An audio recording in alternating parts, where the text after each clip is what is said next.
Hey, I'm a student at the College of DuPage, and I live near the Great Lakes. So, what are the Great Lakes? For those who live in the area, the Great Lakes is where we go to have fun, where we get our drinking water, and it's home to many iconic animals. However, these are just a few of the things the lakes are used for. The Great Lakes are a big region, including Lakes Huron, Ontario, Michigan, Erie, and Superior. This ends up spelling homes, which might make it easier to remember. And there's a not so fun story with Erie. These bodies of water are located in the US and up north in Canada. That being said, the Great Lakes is a widely known region. Even outside of the states it's located in. However, what is not as widely known or is taken as seriously as it should is the amount of damage that we have done to this ecosystem. From pollution through chemicals and plastics to the introduction of invasive species like fish, it's been heavily polluted. Looking at all the damage that we have done to the world as a whole might overwhelm you. This is why I plan to just look at one point of the US. However, no need to fret. Well, kind of. But it's not the end of the Great Lakes just yet. If we can have a very negative impact on the environment, couldn't we also have a very positive impact on the environment? We just need to agree on the fix, because a business as usual approach will not be the best. So, as I mentioned, the Great Lakes, or homes, is located in the US and in Canada. This area contains around 30 million people. This just happens to be about 5 Colorado's worth of people. Apart from people, there are so many organisms that call this place their home, such as the hardworking beavers and the hardly working Canadian geese, and the chill common loons, which happen to be one of the coolest birds in the area, in my opinion. And I have a question for you. Wouldn't you agree that animals deserve a nice and healthy home like us, right? But let's put the loons aside. I have a quick history lesson for you. So, the 11th biggest lake in the world, Erie, is one of the Great Lakes that you might remember being the Egan home. Well, you already know this. What you might not know, though, is that it was pronounced dead a couple years ago. And what does it mean for a lake to be dead? This basically says that a lake has sustained so much damage that it is unable to sustain aquatic life. And that is what happened to Lake Erie back in the 20th century. The reasons behind this slow and gruesome death came after years of neglect. On top of industrial waste, there were poor sewage systems originating from Detroit, Michigan, that ended up leaking into the lake. And these were the biggest contributors. Shortly after the death of Erie, the Clean Water Act, or the CWA, was passed by the EPA. And shortly after his death, the Great Lakes Water Quality Agreement was also passed. And these agreements were passed in order to improve the water quality. The death of one of the Great Lakes was a massive wake-up call to many in the area, as it made them realize the amount of damage we can do to this fragile ecosystem. As you can see, pollution has been a problem before in the Great Lakes, and as of right now, it is still a huge problem, unfortunately. Overall, the Great Lakes deserve better back then, and they deserve better now, especially since we kind of depend on them. But let's move on. So, as I briefly mentioned earlier, the Great Lakes Basin has been contaminated by us. Obviously by those primarily living in the area, but still, us. One of the ways the area has been contaminated is through chemicals. And what better place to talk about it than in the former thorium dumpy place. But where do the chemicals come from, and what are they? Well, these chemicals come from many places, especially from industrial sites, sewage treatment plants, and agricultural runoff. A study done on the Great Lakes stated that a total of 32 different CECs, which stands for Contaminants of Emerging Concern, were frequently detected in water samples, representing a variety of chemical classes including pharmaceuticals, steroid hormones, pesticides, and flame retardants. And of course, these harmful chemicals affect the area and the organisms living in the area in a negative way. And, of course, this is a really big issue. We have Erie as an example of what chemicals can do to a lake. And we don't want another death on our hands, do we? Another study has found the presence of forever chemicals in Lake Michigan. But what are forever chemicals? Well, these chemicals are known as hair and polyfluoroalkyl substances, so that's how you can pronounce these phrases.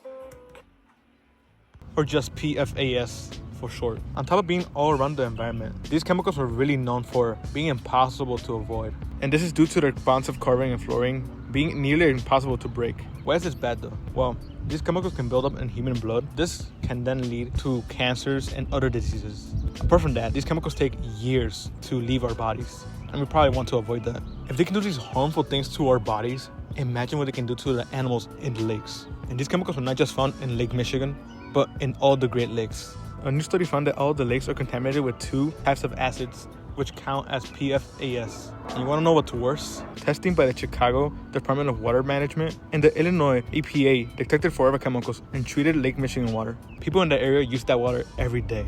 And this water is mainly used for drinking. And as you might remember, introducing these chemicals into our bodies can have many negative consequences. Common PFASs are no longer made in the US. However, according to researchers from the Indiana University in Canada, levels of two alternative PFASs, known as PFBA and PFBS, are increasing in Lake Michigan and Lake Superior. So, what are we supposed to do? Having forever chemicals in the mix can make it very difficult since they're really hard to clean. This basically means that we're forced to focus on preventing further damage. And we have a couple things that we could try out. For one, we can continue to improve the Great Lakes Quality Agreement. By this I mean we can impose tougher regulations regarding the use and the disposal of chemicals. On top of this, we can help promote the better use of chemicals. Along with that idea, we could just reduce the amount of chemicals that we use, especially the harmful ones. These might not be the perfect fixes to the issue, but anything is better than just letting the chemicals roam around. Well, that was a brief introduction to the chemicals in the Great Lakes. Now, let's take a look at invasive species. What's an invasive species? According to National Geographic, an invasive species is an organism that is not indigenous or native to a particular area. These can cause great economic and environmental harm to the new area. You might be asking, what are the invasive species in the Great Lakes Basin? Fish. Well, at least it's the main one right now. Primarily Asian carp. You've probably seen these fish in clips or photos jumping out of the water. But how did it get here? At first, Asian carp were introduced into catfish farms back in the 1970s. After flooding, these farms overflowed, leading to the release of Asian carp into the Mississippi River. The fish then migrated up north into the Great Lakes. But why are they bad? Aren't they just fish? And not to be mean, but these fish have destructive eating habits. They suck in vegetation, which they then expel back. They do this in order to separate the edible material from the inedible, similar to how goldfish eat. This might sound harmless, but this increases turbidity, which refers to the cloudiness of the water, and they also decrease spawning. Also, since they are not native fish, there's always a possibility of them bringing bacteria that is not native to the area, affecting all the organisms in the area. In addition from ruining the water environment, they strip away the resources from other animals and organisms. These fish are also capable of ruining plant life underwater. This affects anything from dragonflies to nesting birds. How do we combat this? What we can do is find ways to control invasive species. A chemical created in Australia is able to change a male fish into a female fish by changing the genetic code of the fish. The idea behind this chemical is that they will breed themselves until they can no longer reproduce. And this will decrease the number of invasive carp, ironically breeding themselves to extinction. Before you say anything, this chemical only targets one fish and there's no risk between other animals or organisms. This is definitely an option, but what other options do we have out there? Something else we can do is target one of the ways that the carp are getting into the lakes. Back in 1959, the St. Lawrence Seaway opened the Great Lakes to direct ocean-going shipping. This ended up bringing new non-native organisms. How? Through the ship's ballast tanks, which essentially act as syringes. These tanks carry water, ballast water, which gives them stability as they're cruising around. The reason I bring this up is that cleaning ballast water from the tanks can be a very effective way of preventing entry of new organisms, and I think it's definitely an option worth considering. Enough of fish though, let's talk plastic. At this point, we all use plastic at least once a day. But what about it? Plastics can be emitted into the environment in the form of both macroplastics and microplastics. And once in the environment, larger pieces of plastic can break down into smaller particles. These plastics eventually make their way into the bodies of water, where they cause a lot of harm. The small size of these particles allows them to travel through air and water pretty easily. And fun fact, around 22 million pounds of these plastics go into the water. And a funner fact, that's around the weight of 10,000 big bison. Evidence shows that microplastics can have negative effects on organisms, which include freshwater organisms. These negative effects include tissue inflammation, changes to gene expression, reduced growth and feeding, decreased reproduction output, and increased mortality. Apart from the organisms in the water, you have to think about us, because we drink that water. Well, how do we help manage this issue? We are very limited when it comes to managing this contaminant, which makes it tricky. Something that is possible though is to improve the Great Lakes Water Quality Agreement by including plastics under the agreement, since the current version does not address them at all. All of us can help out by preventing the entry of more plastic into the environment. How do we do this? Well, simple. Kind of. We can all reduce the amount of plastics that we use on a daily basis, like using reusable alternatives. Plastic water bottle, reusable water bottle. Plastic or paper? Nah, I brought my own. And so on. Something else we can do is support the groups that are trying to clean up the lakes. And you, yes you can help clean up the lakes by joining a beach cleanup near you if you live in the area. If you're unable to join, you could always support by donating. As you can see, everyone in the area is affected in some way, shape, or form by these contaminants. Health issues can arise in both humans and animals, recreation can be dulled, and economic consequences can occur. However, everyone in the region can help out, since following a business as usual approach will be horrible. This would just increase the consequences. Finding the fix will be difficult, but we're not on the wrong track. As long as we continue to make advancements, we just need more people to be aware of this issue in order to create a bigger positive impact. Now, there are some concerns and beliefs that may arrive when trying to fix the contamination issue.